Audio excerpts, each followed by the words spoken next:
We're live. Give a minute for people to get here.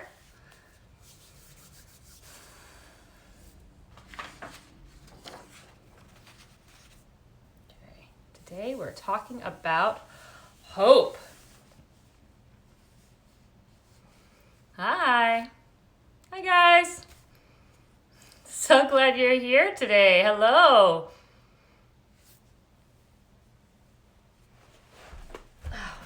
Give a couple minutes here so that I can wait for people to join. Hi.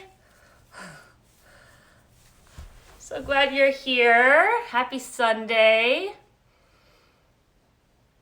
I don't know what it's like where you live, but today here it's a little rainy, a little overcast, but it was beautiful yesterday, so I can't complain. Hi. We're just going to wait a few more minutes to let people jump on here. Today we're talking about hope. We're going to be making rainbows. Hi guys, hello. This is the rainbow my son made earlier today, my 4-year-old. And this is the one my 7-year-old made. It's not quite done. I'm going to teach you guys how I'm going to put it together later after we talk about hope and we read some books. We'll do one more minute and then we'll get started. The books I'm reading today are The Digger and the Flower. I don't know if you've heard of it before. Sylvester and the Magic Pebble. I've been hearing that people have been reading this one on their online book apps.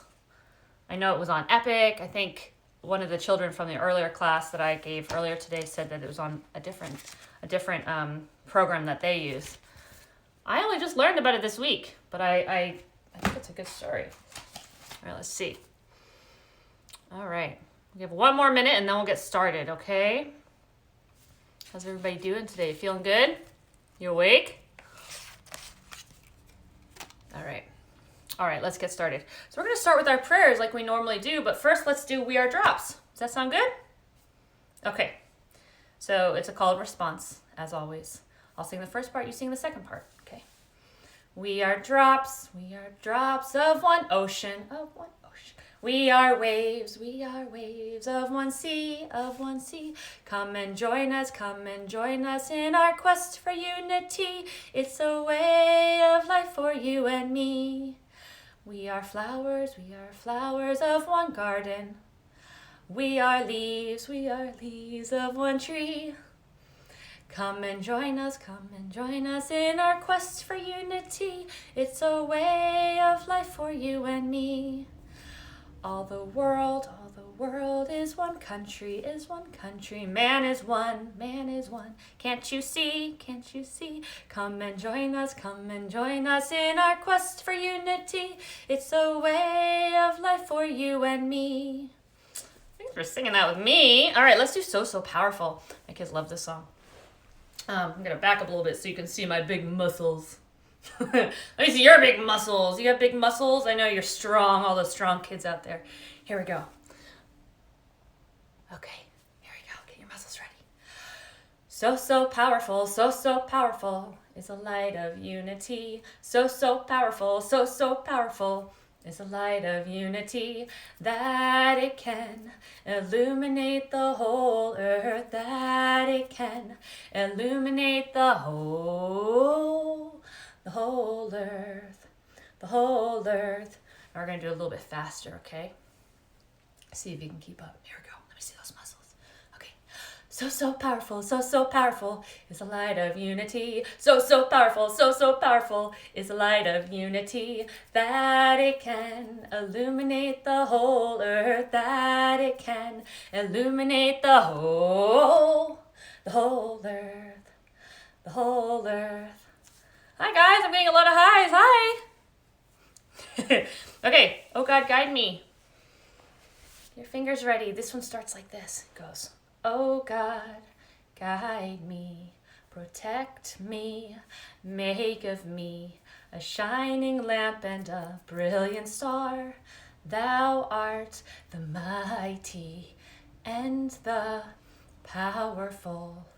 Oh God, guide me, Protect me, make of me a shining lamp and a brilliant star. Thou art the mighty and the powerful. All right, last one. Oh God, educate these children. I know everybody has different hand movements for this one. So these are the hand movements we use. But if you have ones that you use instead, same words, use whatever hand movements you want, okay?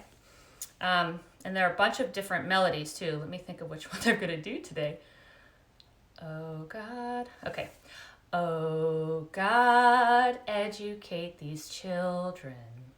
These children are the plants of thine orchard, flowers of thy meadow, roses of thy garden. Let thy rain fall upon them. Let the sun of reality shine upon them with thy love.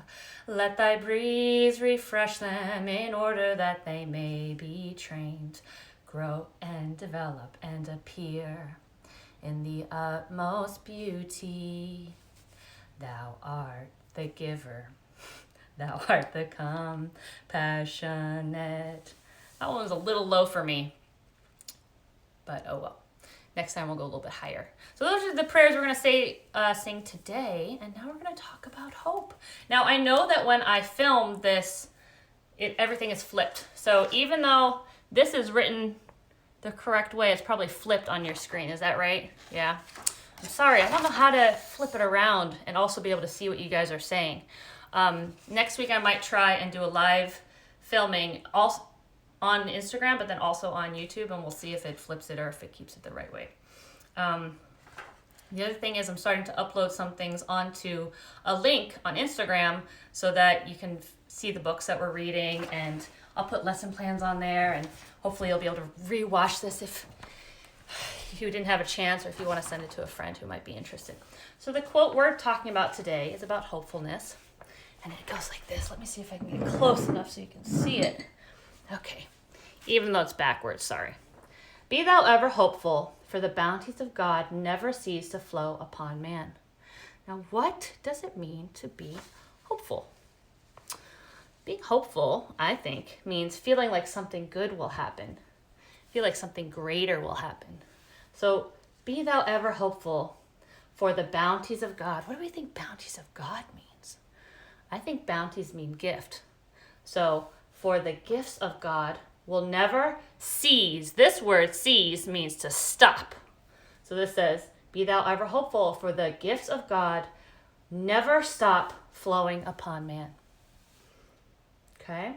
That's basically saying no matter what happens, even when it seems like it's the worst day in the world, there's some good things there too, right? Because God promises us that he'll never leave us alone. And we know that because we believe in a greater covenant. Okay. So now we're going to read a couple books. What do you think about that? So we're going to start with this one that I was talking about before. Sylvester and the Magic Pebble. This is a story about a donkey who finds a magic pebble. Can you guess his name? Sylvester. And Sylvester finds this magic pebble, but something unexpected happens. Sylvester Duncan lived with his mother and father at Acorn Road in Oakdale. One of his hobbies was collecting pebbles of unusual shapes and color. I gotta see if I can get closer. Too many rainbows in my way. Let me get even closer to you guys. Okay. I need to be able to see this properly. Okay. On a rainy Saturday during vacation, he found a quite extraordinary one. It was flaming red, shiny, and perfectly round like a marble. As he was studying this remarkable pebble, he began to shiver, probably from excitement, and the rain felt cold on his back. "I wish it would stop raining," he said. To his great surprise, the rain stopped. It didn't stop gradually as rain usually do. It ceased, which means stopped completely. The drops vanished on the way down. The clouds disappeared. Everything was dry, and the sun was shining as if rain had never existed. In all his young life, Sylvester had never had a wish gratified so quickly. It struck him that magic must be at work, and he guessed that the magic must be in the remarkable-looking red pebble, where indeed it was. To make a test, he put the pebble on the ground and said, "I wish it would rain again." Nothing happened. But when he said the same thing holding the pebble in his hoof, the sky turned black, there was lightning and a clap of thunder, and the rain came shooting down. "What a lucky day this is," thought Sylvester. "From now on I can have anything I want. My father and mother can have anything they want. My relatives, my friends, and anybody at all can have everything anybody wants." He wished the sunshine back in the sky, and he wished a wart on his left hind fetlock would disappear, and it did, and he started home eager to amaze his father and mother with his magic pebble. He could hardly wait to see their faces. Maybe they wouldn't even believe him at first. Would you believe him if he came home and said, "I have this magic pebble. I can make anything happen"? Probably not at first, right? As he was crossing Strawberry Hill, thinking of some of the many, many things he could wish for, he was startled to see a mean, hungry lion looking right at him from behind some tall grass. He was frightened. If he hadn't been so frightened, he could have made the lion disappear, or he could have wished himself safe at home with his father and mother. He could have wished the lion would turn into a butterfly or a daisy or a gnat. He could have wished many things, but he panicked and couldn't think carefully. "I wish I were a rock," he said, and he became a rock. The lion came bounding over, sniffed the rock 100 times, walked around and around it, and went away confused, perplexed, puzzled, and bewildered. "I saw that little donkey as clear as day. Maybe I'm going crazy," he muttered. Oh no, Sylvester turned into a rock. And there was Sylvester, a rock on Strawberry Hill, with the magic pebble lying right beside him on the ground, and he was unable to pick it up. "Oh, how I wish I were myself again," he thought, but nothing happened. He had to be touching the pebble to make the magic work, but there was nothing he could do about it, because rocks don't have arms. His thoughts began to race like mad. He was scared and worried. Being helpless, he felt hopeless. And what does hopeless mean? Hopeless means you feel like you won't be able to make it better, right? Nothing will change. He felt hopeless. It's the opposite of hopeful.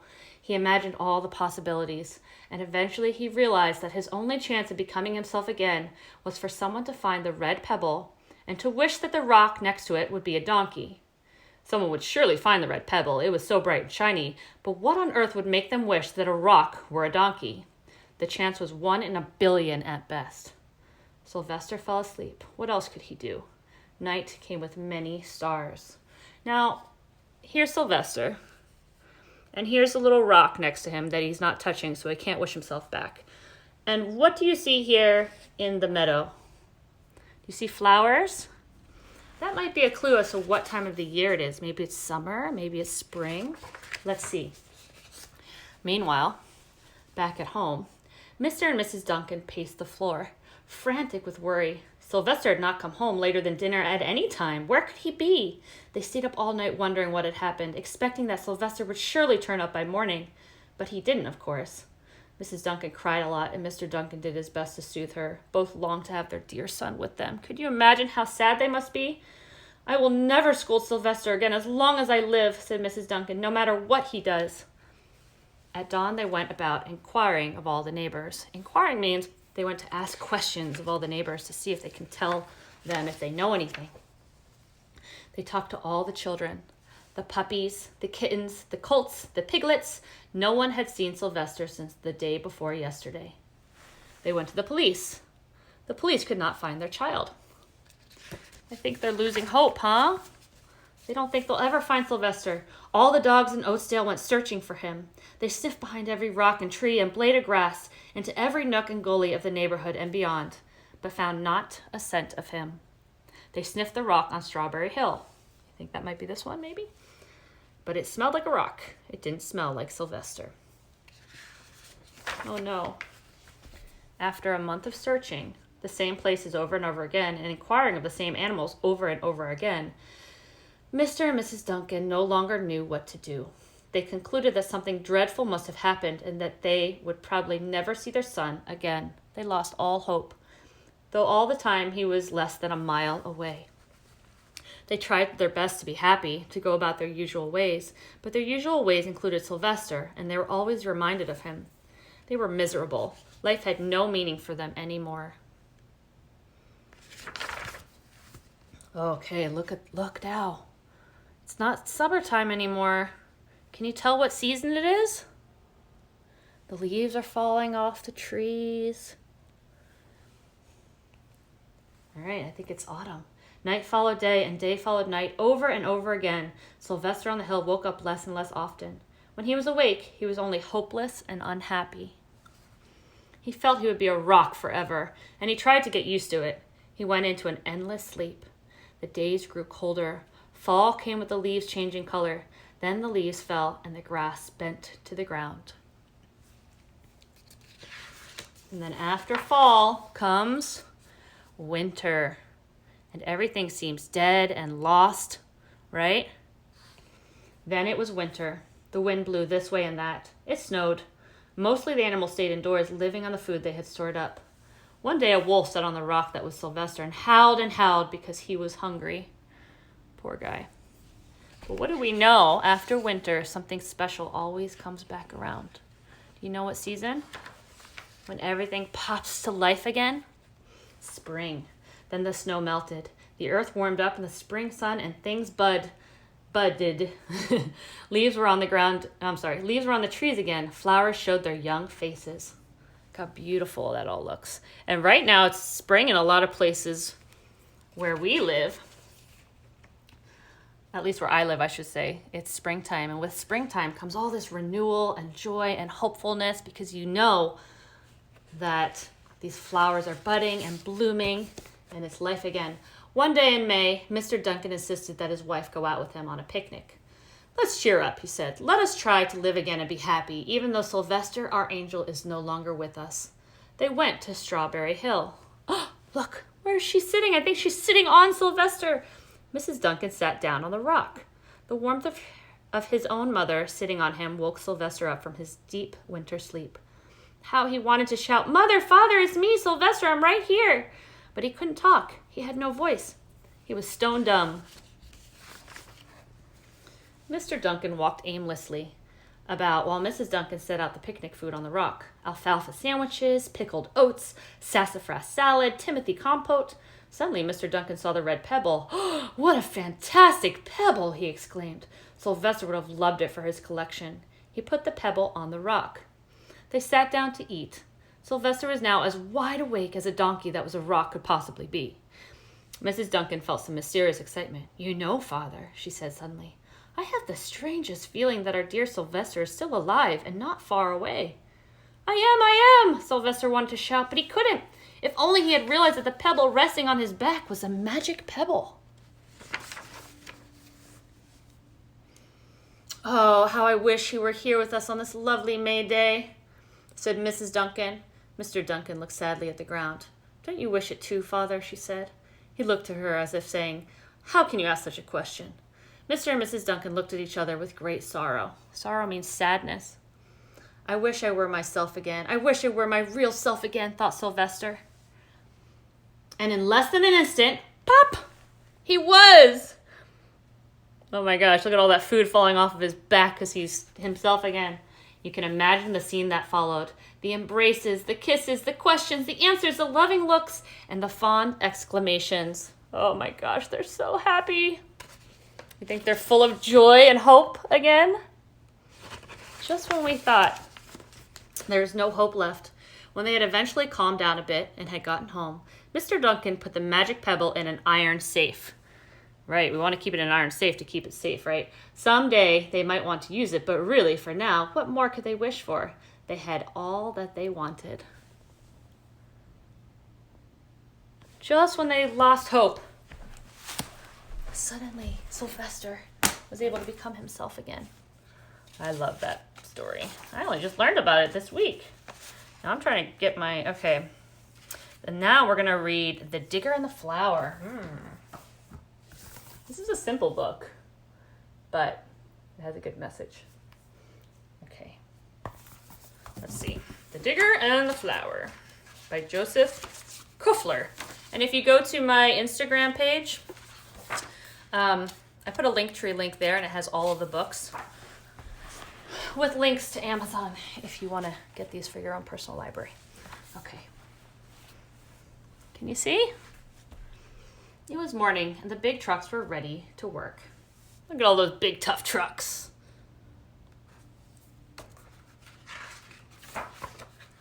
Let's hoist, said Crane. Let's push, said Dozer. Let's dig, said Digger. Together they built tall buildings for working. These are the only buildings in this whole area, it looks like, right now. Look at them working together. They make a good team, huh? They built roads for driving and bridges for crossing. They're doing a good job. Look at all that stuff they're making. They built and built until the loud whistle blew. I'm beat, said Crane. Me too, said Dozer. The other big trucks took a break, but Digger did not. 'Cause look at what Digger found. One single blue flower. He had found something in the rubble. Hello there, he said. The flower was tiny, but it was beautiful.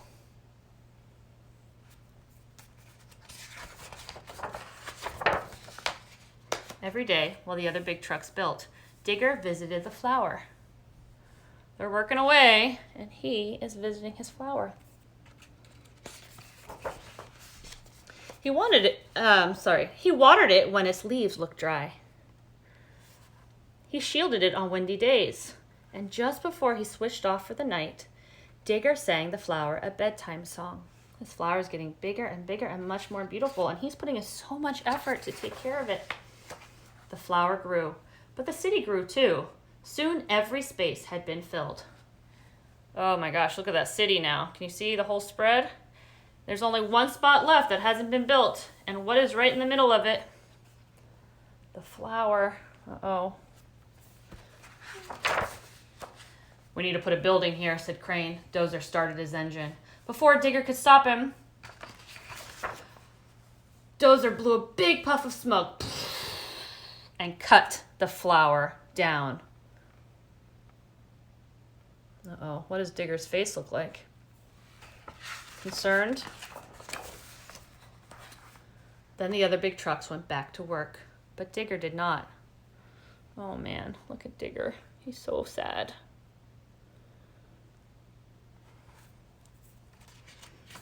It's at this point where someone, maybe Digger, is so sad and upset and feels like there's no hope. When the smoke cleared, Digger saw something in the rubble. Oh, little seeds, he said. 3 little seeds. He scooped them up and drove. Look at what he left behind. He left behind the flower, but he took the seeds. He's hopeful. He drove past the tall buildings, as far away, past the farthest house on the farthest street, as far away as he could get from that city, huh? He drove to a place no big truck had ever been. Can't even see the city anymore, but you can see his tracks, so it must be over all these hills. It's pretty far away. There, Digger stopped. He dug and scooped and tucked the seeds into the warm earth. Look at his face now. Is he still sad and upset? Or does he look maybe hopeful? Hopeful that the seeds will become something else. Every day, Digger cared for the seeds. He watered them when their leaves looked dry. He's so committed. He shielded them on windy days. He's so hopeful. And just before he switched off for the night, Digger sang the flowers a bedtime song.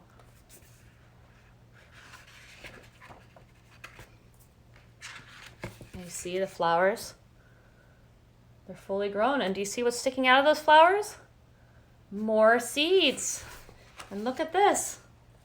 This is the city that he had driven so far away from. And here are the flowers. Do you think that they traveled all the way back to the city? I don't know. Okay, those are our 2 books. So how upsetting was it for Digger when that flower got run over? Was he really, really sad and upset? Yeah, I think so. But then he saw the seeds, and that brought him hope. So in the first book, let's see. In the first book, we talked about how winter comes and is followed by spring. And then what comes after spring? After spring is summer, and then it's winter again. And if you didn't know that spring was coming after winter, you might think, oh my gosh, everything's dying. What's happening? It's so cold. It's so dark. But then we know that spring comes again. It's a continuous cycle. And then we talked about how sometimes you find hope in unexpected places, right? When that flower got chopped down, Digger didn't expect there to be seeds, but then suddenly he saw the seeds. And so as Abdul-Baha says, God is always giving us his bounties and gifts, right? There's always something to be hopeful about or to look forward to. So the last book I wanted to read was called Good People Everywhere. But I was thinking maybe first I can read you a story about Abdul-Baha, because we haven't done that in our past classes. But these children's classes are based off of Ruhi, Book 3, Grade 1, and this is Lesson 18. And so there's a story about a man with no home, and I'm going to read it to you real quick. There's no pictures, so bear with me, okay? There's once a man with no home who lived alone on the banks of the River Thames in London. He was very sad and had lost all hope for happiness in life. One day he walked past a shop and a photograph in a newspaper caught his eye. It was the face of Abdul-Baha. The man stood frozen, staring at this picture. He had never seen Abdul-Baha before and did not know who he was, but he was certain that he must meet him. The address of a house was given in the newspaper, so the man started walking, hoping to find Abdul-Baha there. It was a very long distance, 30 miles. Oh my gosh, could you imagine walking 30 miles? That would take forever, but he kept walking until he reached the house. The man was tired and hungry when at last he arrived, and the lady of the house kindly invited him in, gave him some food, and let him rest for a while. As he rested, he told his story to the woman and then asked her whether Abdul-Baha was there. Will he see me? He asked. Even me? Why did he think that maybe he wouldn't see him? Because he was poor, because he had walked a long way, because they had never met before, he was a stranger. Just as the woman replied that she was certain Abdul-Baha would see him, the master himself appeared at the door. The man stood up and Abdul-Baha stretched out his arms to greet him. It was as though the man was an old friend whom Abdul-Baha had long been expecting. He welcomed him with love and compassion and asked him to sit down next to him. Then Abdul-Baha, who always knew how to bring lost joy back to people's hearts, began to speak to the man. He encouraged him to let go of his sadness, reminding him that he was rich in the kingdom of God. As Abdul-Baha showered the man with compassion, his comforting words began to heal his heart and give him strength. Little by little, his sadness drifted away. Before he left, the man told Abdul-Baha that he would not let his poverty bring him sadness anymore. Instead, he would find work in the fields and save his money so that he could buy a bit of land on which he would grow violets to sell in the market. His despair and sadness had been changed into hope. And what I like about that story is that the thing that Abdul-Baha showed to this man was compassion and kindness and treated him like a dear friend. And so when things get really tough and really, really hard, for me, there are two things that bring me the most hope. One is reading the Bahá'í writings, as we know.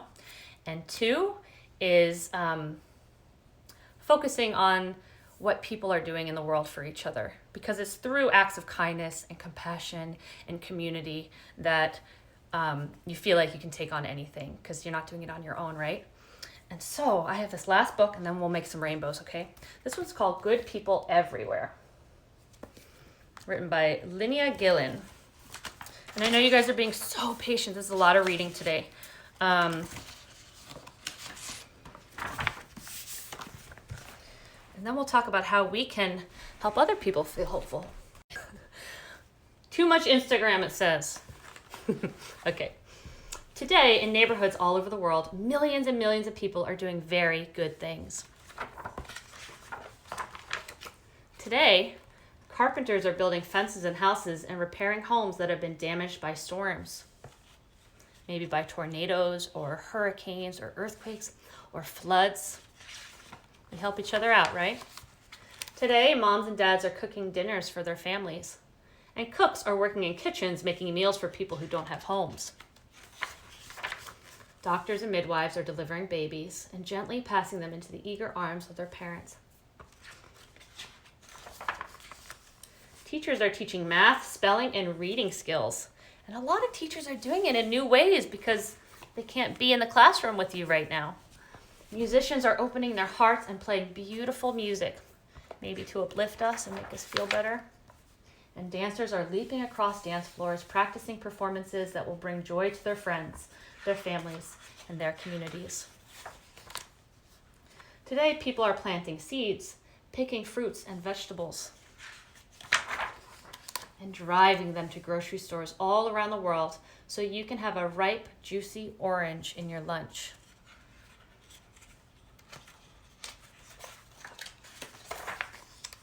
Today, a child is trying her very best to do well on her science test, and a teenage boy is helping a young child who is sad and lonely.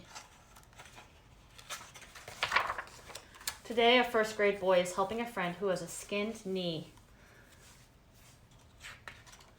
Who else helps us when we're hurt or sick? Doctors and nurses also, and grown-ups. And a big sister is holding her baby brother while her mother runs across the street to help a neighbor. Today, millions and millions of people will do very good things. And so will you. I wonder what you will do.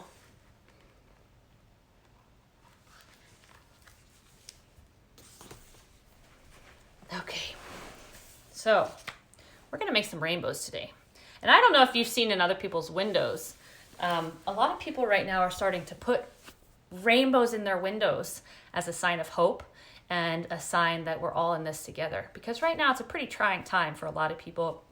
We're all kind of thrown off by our routines because a lot of us have to be home. Some people have to still be working, and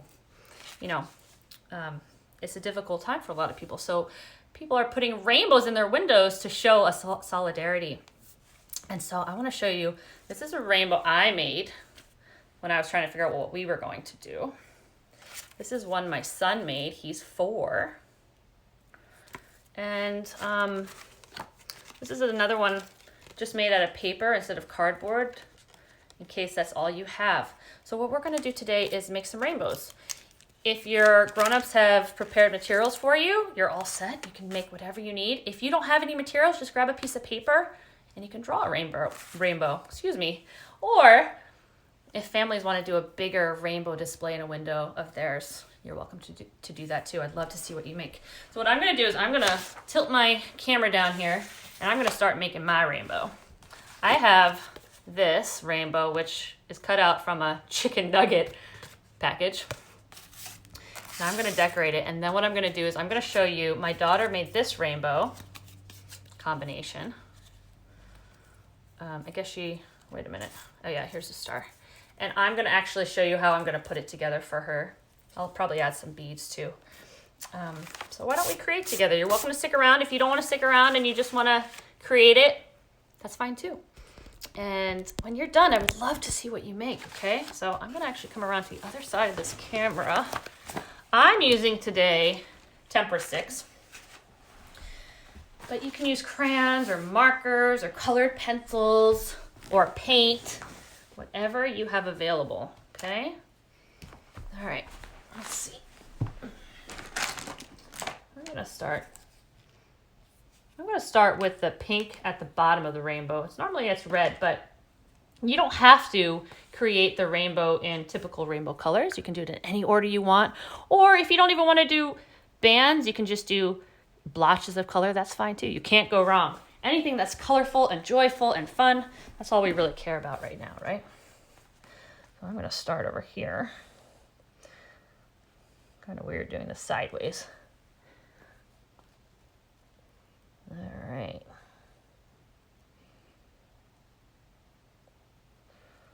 So my daughter this morning, we were listening to the Trolls soundtrack, the first Trolls, and the song Gotta Get Up. How is it? Anyway, the one where Poppy is running through the forest and she's talking about how everything's going to be okay. So my daughter wrote on this one, "Hey, I'm going to be okay." That's where that came from. But that movie has so many good songs about hope and how you got to keep going and all that jazz. I'm having trouble with words today. Don't mind me. I want to know what you guys are making. So when you're done, let me see it.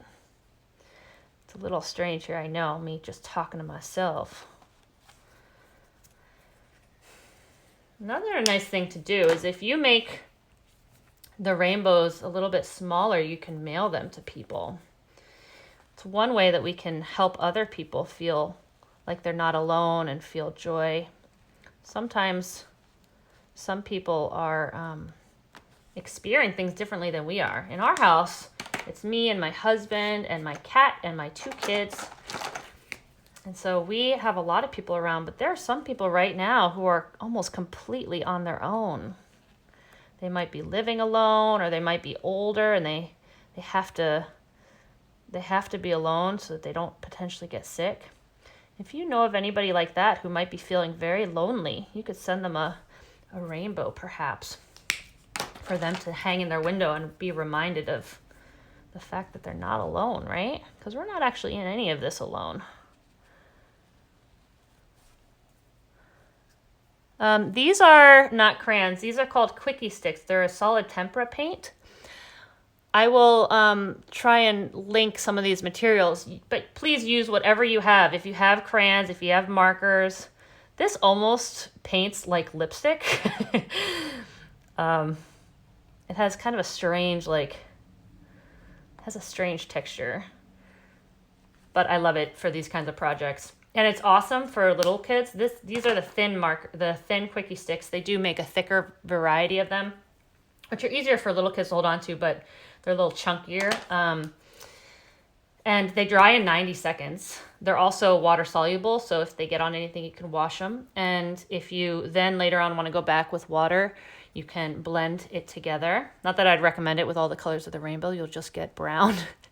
But they're a pretty cool material to have if you do a good number of arts and crafts projects.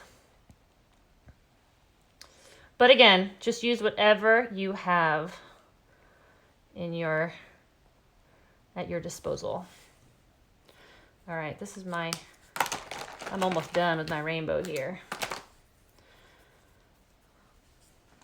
Take your time, guys. There's no rush.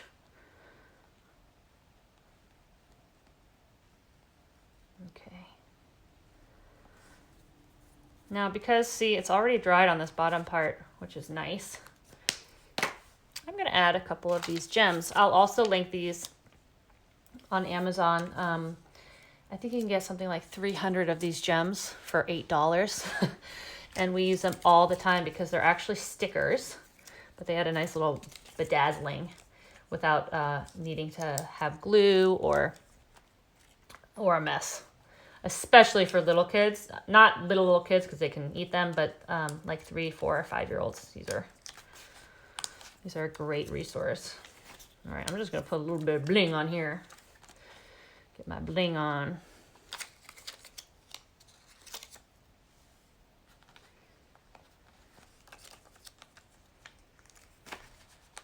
You know, the nice thing about rainbows is they're relatively easy to make, and they always come out looking so good.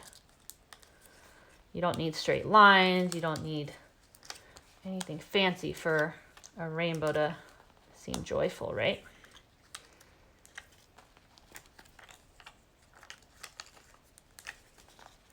If I start busting out in song, don't mind me. I feel like I'm talking to myself half the time. Okay. All right, you think that's enough? I think so. What do you think? I might send this to my grandpa. My grandfather is 95 years old. Can you believe it? And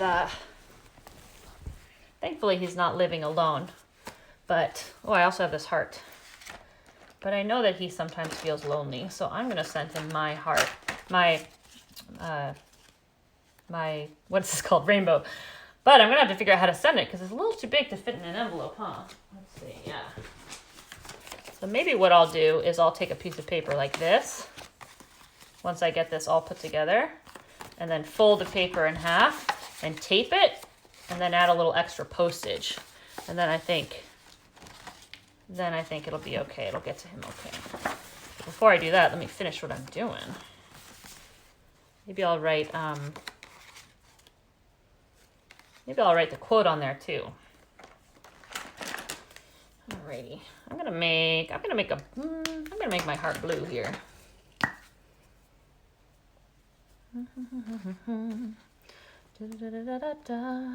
I told you. Oh my gosh, I told you. I'm just gonna start singing.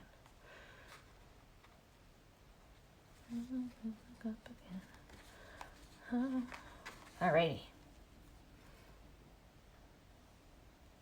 I haven't linked them quite yet, but after this is all done, I'll try and get a link for them. But if you want to look on Amazon, look up Quick Sticks, KWIKSTIX.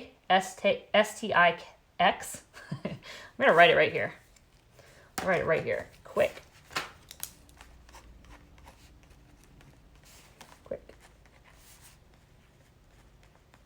Sorry, I'm writing it sideways. Quick Sticks. And I like the thin stick. I like the thin ones. But any of them are fine. You can find those on Amazon. But again, I will try and link them once everything is done here. Okay, now I'm going to switch over to my daughter's rainbow here so I can show you how I'm going to link them all together. My long hair is getting everywhere. Okay, so for her, I'm using a piece of string. And what I did was I tied a bead on the very bottom of it. You don't have to tie it on the very bottom, but I did it because the hole punch is a little bit larger on these. So I'm going to thread it from the back so that you can't actually see the bead. And I start at the bottom and work my way up. So here's the bottom. Okay, and then if you go over the front of the rainbow and into the hole.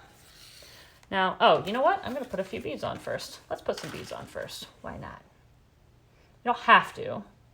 And normally I'd want her to do this, but since she's not here, I sent my kids out with my husband, so I'd have some quiet. I feel like my kids just want to climb all over me whenever I'm trying to do a video conference call. Okay. So I'm actually going to go through the front of the rainbow on the back here. And I'm also going to tie another bead on the back so I can determine, you don't have to because it'll rest here because of this bead, but I want it to be a little bit above the star. So I'm going to actually tie another bead in the back at the height that I want it to hold it. You could also just make a knot. Just make sure it's big enough that it doesn't go through the hole punch. And if you don't have ribbons and beads and string, you can use anything you have. You can tape your rainbows together. You can use twisty ties. You can use pipe cleaners. If you have little kids, like 3 and younger, or even 4 and younger, I would recommend using pipe cleaners because it's so much easier to get the beads on. But you might have to help with this part for, oop, I just ripped through that's okay. We'll glue it. I'm hopeful we'll rally. Okay, so here is, I ripped through the bottom of okay, so that's the first one. First 2, I should say. Okay, now I'm gonna go back through the top of the rainbow. Do you see how I put the rope in the back of the rainbow so that it holds it in place? The reason I do a hole punch in the top and bottom of each rainbow is that if you just do the top or just the top, it'll flip forward. This will at least keep it straight and flat. Okay. Then I'm gonna add a few more beads.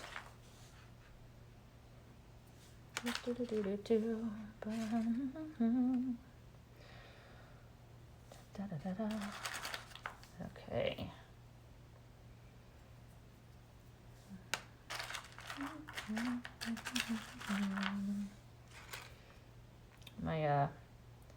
My rope is getting a little frayed here, and I don't have scissors with me, so we're just gonna have to make do. Okay. Alrighty, now again, I'm gonna go through the front of the rainbow, and then I'm gonna add another bead to hold it as a placeholder.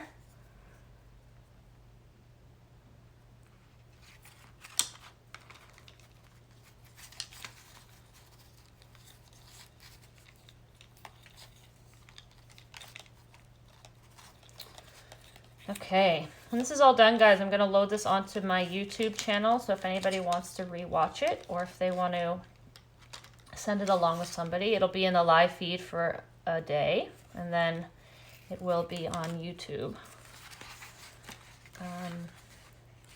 And I'll work on those other links for you as well. Let's see. To be honest, this part takes the longest time getting it. So don't feel like you have to do so many layers. But the end result is pretty fantastic, I think. Now here's the top. The top part, oh my goodness. It keeps breaking out. That's why I have to glue that. Okay. So the top part, what I do is I will maybe put a couple beads, and then we're gonna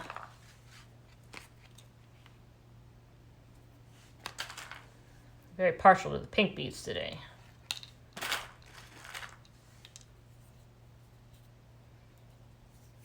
Then I'm gonna loop it and knot it, and then we'll be done.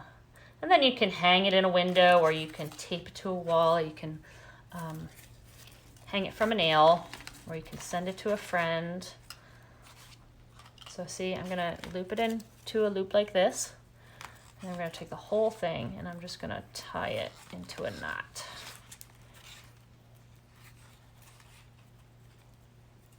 Okay. And then eventually I will get scissors and I'll cut off the excess. But that ultimately is how you do it. And that is my daughter's, the one that she made earlier today. All right, guys. Thank you so much for joining me today. I'll get I'm going to be working on getting the lesson plans loaded in case anybody wants to use something similar. I'm also going to try and get you a materials list of some of the stuff that we use. You don't need to buy it. It's just some of the materials that we love and we use quite a bit. And also on my Instagram, the link tree, there is a list of all the books that we've read over for the different virtues that we've done so far. And next week, we're either going to do love, joy, or patience. I haven't decided which one quite yet, but I will send a materials list hopefully by tomorrow or Tuesday. So, oh wait, are there more questions? Let me see. What are the links? Are these crayons? I think I answered those.